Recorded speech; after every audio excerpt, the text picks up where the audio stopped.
The spring flood took her house and her husband's mercy. A Lakota chief pulled her from the tree. The cottonwood was still moving when I got to her. Not the water. The water had stopped its worst by then, dropped maybe a foot since first light, turned from black to the color of old copper. But the tree was still moving. The roots had half let go of the bank and the whole thing was swaying slow and patient, like it was deciding whether to finish the job. And she was in it, maybe 20 feet up. One arm hooked over a branch so thick it could have held a horse, the other arm just hanging down like she'd forgotten it was there. I was on horseback, coming down from the ridge where we'd kept the horses those 3 days while the creek ran wild. My man Chayton was behind me. We didn't speak. There wasn't anything to say that the water hadn't already said. What I remember is the color of her dress. Some kind of faded blue, darker now because it was soaked through, and it hung off that branch with her inside it like a flag after a battle. Still. Most of her was still. But when the tree moved, she moved with it and her head came up, and that's when I knew she was alive. Chayton said something low in Lakota. I didn't answer him. I got down off Wanji, my roan, the one I'd had 11 years, and I walked to the bank edge and I looked at the water between us and that tree. Maybe 30 feet of it. Not running fast anymore, but still with enough in it to take a man off his feet if he went in wrong. Debris moving through. A section of fence. Something that might have been a chicken coop, boards spread out and rolling. The smell of it was iron and mud, and something else I didn't have a name for. The smell of everything upstream turned over and moved downstream. I took off my boots. Chayton said, "Thathanka Ska." That was my name. White Bull, the name my father gave me. He said it the way men say a name when they want you to reconsider what you're doing. I handed him my rifle. The water was cold enough that I felt it before I felt it, if that makes any sense. Felt the cold come off it like a thing with weight while I was still on the bank. And then I was in it and it took me sideways 3 steps before I got my footing, and the bottom was soft and strange under my feet, all the silt rearranged, nothing where it had been before. She saw me when I was halfway across. She didn't call out, didn't wave or make any signal, just looked at me with those eyes. I didn't know what color they were from that distance, couldn't tell, and held still in a way that told me she knew how to hold still, that this wasn't the first hard thing she'd done in her life. I got to the tree. The bark was slick and the roots were pulling and groaning, but they were holding for now. I looked up at her and she looked down at me, and her face was cut across the left cheekbone, dried blood gone dark, and her lips were the color of creek ice. I said in English, "Can you climb down?" She said, "I've been up here since yesterday evening." Not yes, not no, just that, yesterday evening. I said, "Can your arms hold?" She said, "They held all night, didn't they?" So I climbed. Her name was Clara Voss. I didn't know that yet when I got her down from the tree. I didn't know it when I half carried her across that 30 feet of water, her arm around my neck and her feet not quite finding purchase on the soft bottom, her weight against me lighter than I'd expected from a woman who'd survived a night in a flooding tree.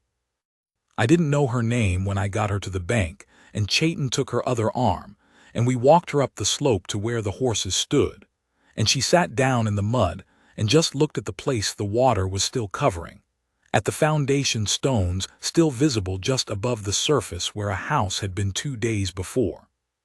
She looked at it a long time. I didn't rush her. There was nothing to rush toward. Chayton got a blanket from the pack and I draped it over her shoulders and she pulled it around herself without looking at me, and I watched her face while she looked at those stones. Nothing on her face. Not grief, not relief, not anger. Just a woman taking account of what is, the way you take account of how much flour is left in the bin, because you need to know in order to plan. I crouched beside her. Your family. She was quiet a moment. My husband went to Calensburg 3 days ago before the water came up. She paused. He's not coming back, he made that clear in May. Another pause, shorter. The children are with my sister in Bismarck. I sent them in April when it was clear the spring was going wrong. She touched the cut on her cheek. I stayed to try to save the house. She said that last part without any particular tone, not proud, not ashamed, just factual, the way you'd say you stayed to close a gate. I said, "Where will you go?" She looked at me then for the first time directly, and I saw her eyes were gray. Light gray, like creek water over slate. She said, "I don't know yet." That was the truth, and she knew I could tell, and she didn't try to dress it up into something else.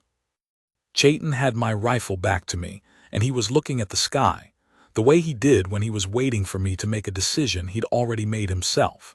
We had a 3-hour ride back to the winter camp, which we were striking in 2 days, moving north for the summer. We had enough. We didn't need the complication of a white settler woman with no home and a husband gone to Calensburg and no particular direction to point herself. I said, "Come with us until you decide." She looked at me, looked at Chayton, looked back at the stones under the water. She said, "All right." I should tell you something about what I was at that time. I was 51 years old. I had been chief of our band, a small band, 43 people at that point, down from 68 the winter of the sickness 6 years before for 9 years. Before that, I had been what my father was before me, a man who led hunts, kept peace where peace was possible to keep, and tried to hold the world together with his hands when it kept pulling apart. My wife, which Haffy Ska, White Star, her name was, had died in that sickness winter. Fever. It took her in 8 days, the same 8 days it took my 2 youngest.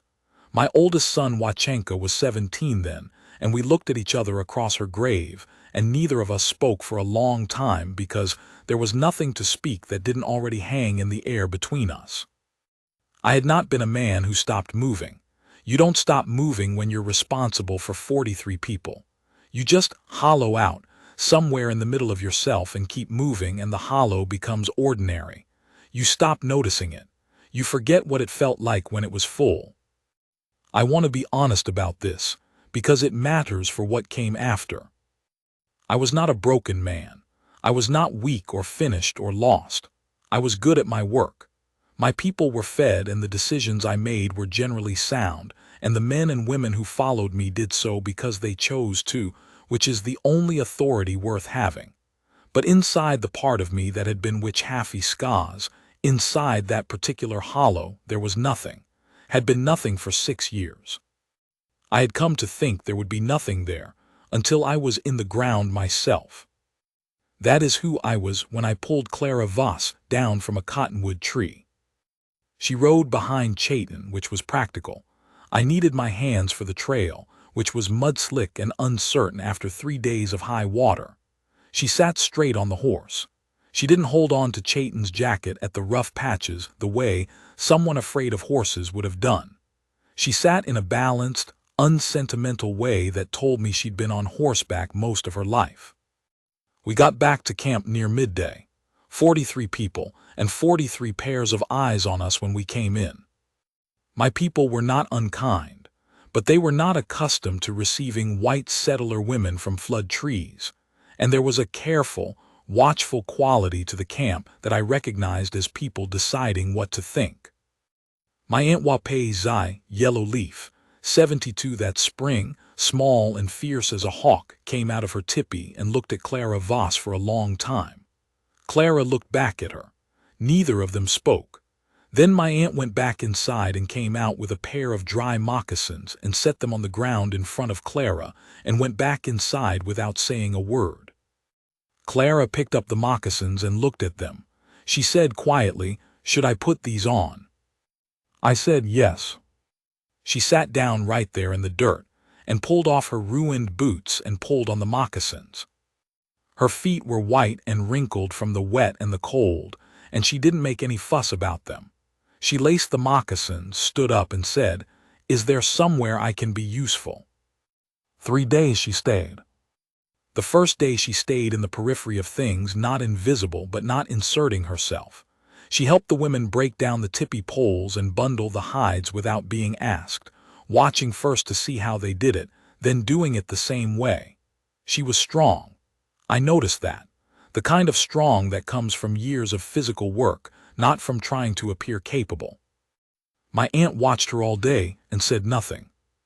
The second day, Wape Zai led her into her tipi for the evening meal, which meant something. My aunt was selective about who sat in her space. She'd refused to let a government man in there once, and he'd stood outside in the cold for 2 hours before understanding that she wasn't going to change her position.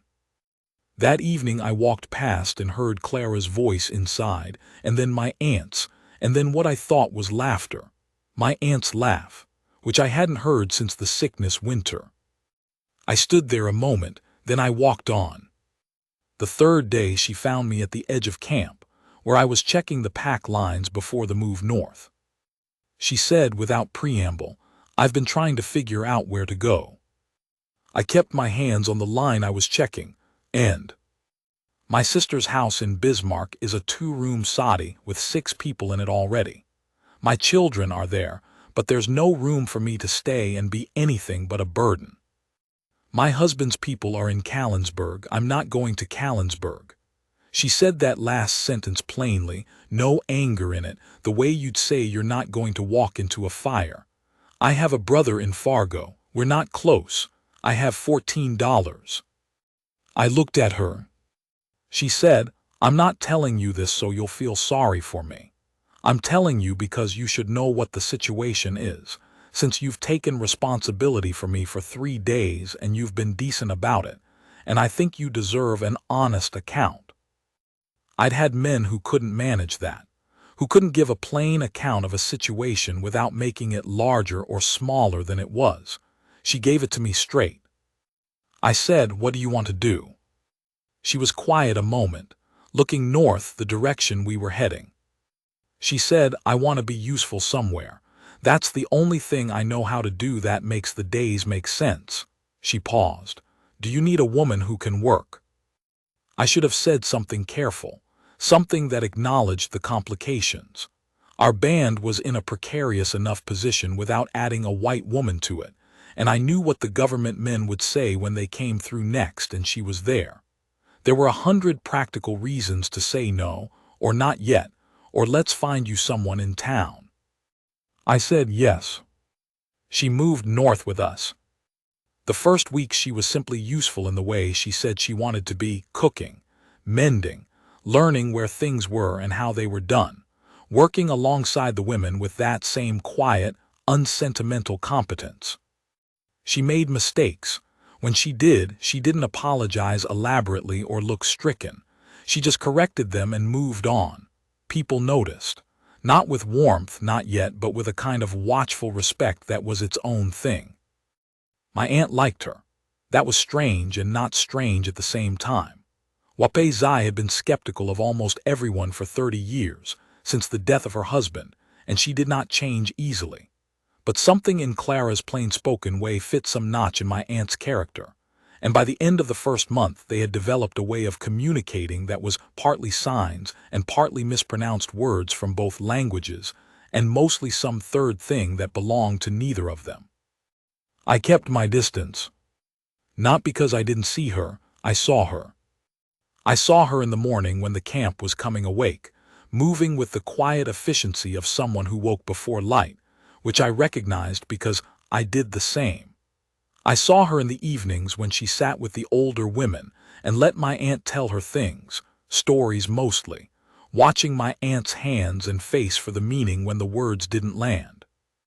I saw her on the days we rode out to hunt, and she stayed in camp and had things ready when we came back, not because anyone asked her to, but because she'd watched how it was done and done it. I watched her and I kept my distance. Because I recognized something. I recognized the hollow in her. Not the same hollow as mine, hers was different, newer, had different edges, but the same kind of thing. A place where something had been and wasn't anymore. A place that hadn't decided yet whether to stay empty or to make room. And I was afraid of what might happen if I stopped keeping distance. It was Wachenka who said something. My son was 23 by then, built narrow and watchful like his mother, with her dark eyes and her way of seeing what was in front of him without making a fuss about it. We were out checking the horses one evening, mid-June, the light going long and gold the way it does on the northern plains when summer is settling in. He said, without looking up from the hoof he was checking, "She stays." I said, "She's welcome to stay." He said, "That's not what I mean." I knew what he meant. I didn't say anything. He set the hoof down and straightened and looked at me. "You haven't been right since Mother, you know that, we all know that, you function, you lead, you're good." He said those things without praise in them, just as facts. "But something's been out in you, like a fire banked down so far there's just coals. We got used to it." He paused. "She's different. Around her you're different." I said, "She's a white settler woman with $14 and a husband in Calensburg." He said, "Is the husband coming back?" I said, "Nothing." He said, "Is she leaving?" I said, "Nothing." He went back to the horses. After a while he said, "Mother wouldn't have wanted the coals." He walked back to camp and left me standing there with the evening light going sideways across everything. It happened in July, 2 weeks after that conversation, and it happened plainly, the way things that have been building a long time tend to happen, not dramatically, not with the shape of a moment designed to be remembered, just a thing that occurred and changed what came after. We'd had a hard 3 days. A boy, 9 years old, Chayton's nephew, had fallen from his horse and hit his head on a rock, and we'd thought for 36 hours that he was going to die. He didn't. He turned the corner on the second night, his breathing steadied, and by the morning of the third day he was asking for food, which meant he was going to be all right. Clara had sat with him most of those 36 hours. Not because it was her place, it wasn't, but because the boy's mother was in such a state of fear that she could barely function, and Clara had stepped in and done what needed doing with the same plain practicality she brought to everything. Held him when he was restless, changed the cold cloths on his head, talked to him quietly, not caring that he mostly didn't understand the words, just keeping a calm voice in the air because that was what the situation wanted. When it was clear he'd be fine, when the boy's mother had him in her arms and the camp had breathed out again, Clara walked to the edge of camp. I saw her go. I gave it a few minutes and then I followed. She was sitting on the ground by the little creek that ran behind the camp, not the flood-swollen violence of May, but the creek as it naturally was, shallow and clear, running over smooth stones. She was sitting with her knees pulled up and her arms around them, and she was crying. Silently, the way people cry when they've been holding something for a long time, and the relief of it finally breaks loose. I sat down beside her, not close, just near. She didn't say anything. I didn't say anything. After a while the crying stopped. She wiped her face with the back of her hand. She said, "I thought of my children when he was lying there. I thought if this were one of mine." She stopped. "They're safe in Bismarck, I know that. But I thought it anyway."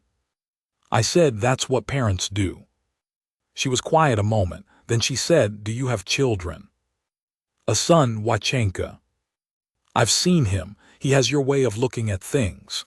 She turned her head and looked at me, and the evening light was behind her and it caught the creek water and came back. "Do you have others?" I said I had 2 daughters. They died in the sickness winter, with their mother. Clara said nothing for a moment. Then she said quietly, "I'm sorry." And the thing about it was, the thing that undid something in me that I'd thought was settled. She didn't try to say anything else. She didn't fill the space with more words. She just said she was sorry, and then she was quiet and she let it be what it was. Most people, when you told them about the sickness winter, felt compelled to say more, to build something around the information, to wrap it in other words so the raw thing didn't just sit there. She didn't do that. She let it sit there and be its own weight, and she was not afraid of the weight. I said their names were Hanwi and Chanthe Chihila, Moon and Little Heart. Clara said, "Those are beautiful names." We sat there a long time. The creek ran over the stones. The evening came down around us blue and soft. At some point she stopped sitting with her arms around her knees and just sat straight, shoulder almost touching mine, not touching, and I could feel the warmth of her there the way you can feel a fire before you can see it. She said, "You've been kind to me. I don't know if you know how much." I said, "You've earned your place here." She turned her head and looked at me. There was something in her eyes that wasn't soft and it wasn't hard, something clear, something that had been stripped to what it actually was by everything that had happened, the flood and the tree and the months since, and that boy lying still for 36 hours. She said, "I'm not talking about the work." I will tell you what she meant, because I think I understood it then, and I know I understand it now, all these years on. She meant that I had treated her as what she was, a woman with capability and judgment and a particular kind of endurance. I had not made her small. I had not made her a burden or a problem to be solved or a complication to be managed. I had asked her what she wanted to do and taken her answer seriously and given her room to do it. And she had watched me lead, watched me make decisions that were hard and make them without ceremony, watched me sit with my aunt in the evenings and be a person among my people and not a position. And she had, I think, seen something she recognized, something that matched some sense of what a person ought to be. She was not a woman who said things she didn't mean. I already knew that, so I sat with what she'd said and I held it. And I said, "Neither am I." The summer went on. Things between us changed slowly, the way things change when both people are being careful. Not careful because they're afraid, exactly. Careful because what they might have was worth being careful with. We talked more, evenings mostly when the work was done. She was learning Lakota, stubborn about it, the way she was stubborn about most things, refusing to be satisfied with just enough and pushing until she had more than enough. She'd try a phrase on my aunt and my aunt would correct her and she'd say it again until it was right. Her accent was always going to be her own, but the words were right. She told me about her life before. Grew up on a claim in Minnesota, father who was a good farmer and a bad man with liquor. She said that plainly, without drama, just as information about the landscape she'd come from. Married Voss at 20 because he'd seemed steady and he had been for a while and then he hadn't been. He wasn't cruel, she said once. He just stopped caring. About the farm, about me, about the children. One day he just looked at the whole thing and decided he didn't want it anymore. She paused. I stayed too long. I thought I could hold it together by working harder. You can't hold something together if the other person has already let go. I said, "No, you can't." She looked at me and didn't ask and I didn't say. But I think we both knew we were talking about the same thing from different directions. My son Wachenka watched us with his mother's dark eyes and didn't say anything, which was its own kind of saying something. In August she got a letter. We were near the trading post at the river, and she got a letter from her sister in Bismarck. She read it standing outside the trading post door, and I was at the horses, and I watched her face while she read it. She came over to me when she was done. She said, "My sister says Robert, my husband, has filed the divorce in the territory court. My sister says she can look after the children as long as they need to stay." She folded the letter and held it. She says I should come to Bismarck. I said, "Do you want to?" She looked at the letter in her hands, then she looked at me. "No," she said, "I don't." I said, "Why not?" She was quiet a moment, not uncertain, thinking about how to say a thing accurately. She said, "Because I'm here, and this is where I want to be." I said, "That will make things harder. The government men who come through. The people in the towns." She said, "I know that." I said, "My people will always be first. What's good for them is what I decide toward. I won't change that." She said, "I wouldn't want you to." I looked at her, at the gray eyes and the cut on her cheekbone that had healed to a thin scar and the way she stood, square and straight and ready for whatever the answer was. I said, "Then stay." She said, "Yes. There are things I haven't said yet that I should say." I was afraid. I don't mind saying that now. I was afraid the way a man is afraid when he's been without something so long that the having of it back feels like something that could be taken away. Not afraid of her. Afraid of the hollow in me being full again, because a full thing can be emptied, and I'd been emptied already and I knew what that was. I told her that, one night in September. We were at the fire and the camp was quiet and I just said it. Said I'd been closed up for 6 years and I was not sure I remembered how to be open. She listened. Then she said, I don't need you to be open all at once. I'm not going anywhere. That was it. No more than that. But there's a way a person can say they're not going anywhere that you know is just words, and a way they can say it that you know is the truth down to the ground. This was the second way. My aunt, who had apparently been listening from inside her tipi, she did that. She always did that, said something in Lakota that I'm not going to translate exactly, but the rough meaning was, "It's about time, you stubborn rock." Clara looked toward the tipi and said, in careful Lakota, I agree. My aunt laughed her hawk laugh and went back to sleep. I want to tell you about one more thing, because I think it's the thing that tells you who she was, more than any other. It was late October. The weather had turned and we'd come down to the winter camp, the sheltered valley we used most years. There'd been trouble. A cattle rancher 20 miles south had made a claim on part of the land we wintered on, based on nothing but paper from a government office, and the assumption that his paper mattered more than 50 years of our use of that ground. There were men with him. 4 of them, hard-looking, the kind who'd been hired because they'd do what was needed. I rode out to meet them, Chayton with me and 2 other men. Clara was in camp. She didn't ask to come. She knew my work was my work and she wasn't going to get in front of it. The conversation with the rancher was long and careful and went nowhere good. He had his paper. I had my people on that land for 50 years. At some point it stopped being a conversation and became something else. And the something else was 4 men with their hands near their rifles, and 4 of us with our hands near ours, and a rancher who wanted to see what would happen if he let it go where it was going. I looked at him across that distance. I said in English, "You don't want to do this." He said, "You don't own this land." I said, "My people have wintered here since before your father's father knew this country existed. I don't have a paper for it. I have something older than your paper, and if you push this today, you will start something that won't end with just today." He looked at me, he looked at Chayton, he looked at my other men. He decided. He took his men and left. Said he'd be back with more paper and more men, which was probably true, but that was a problem for later. Today's problem was settled. When I got back to camp, Clara was at the fire. She looked at me when I rode in, read my face the way she'd learned to read it, which she was good at.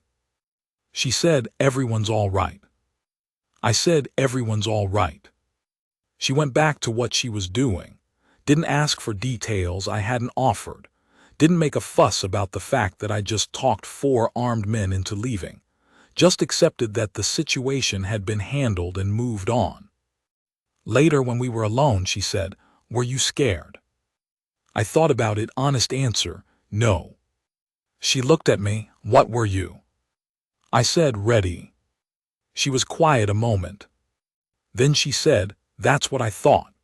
And the way she said it, there was something in it that I recognized without being able to name. Something like, "This is what I knew about him, this is what I saw, this is why I'm here." Not said in words. Said in the way she looked at me across the firelight with those creek gray eyes that didn't look away. That was the moment, that was the thing. Not the flood, not the tree, not the letter from Bismarck or the first night we sat by the creek.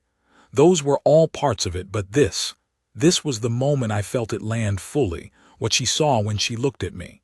Not a chief with complications, not a man with a hollow inside him, not a problem or a risk or a thing to be considered carefully.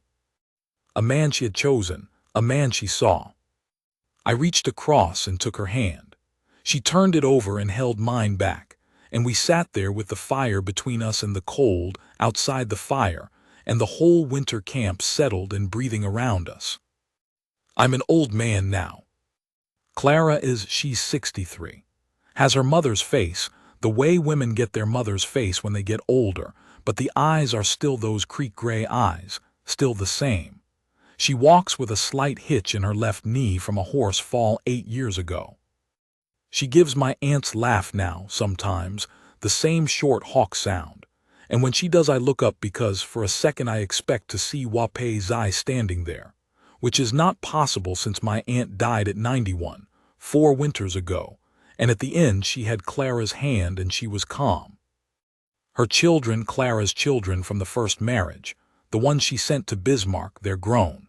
She saw them as much as she could over the years. It wasn't always easy, what with distance and circumstance and the particular complications of a life like ours, but she kept the thread with them, and they kept the thread with her, and now they're adults who have come to visit sometimes, and they're cautious and curious and mostly decent people, which tells you something about their mother. Wachenka has 3 children of his own. One of them has Clara's way of looking at a problem, straight at it.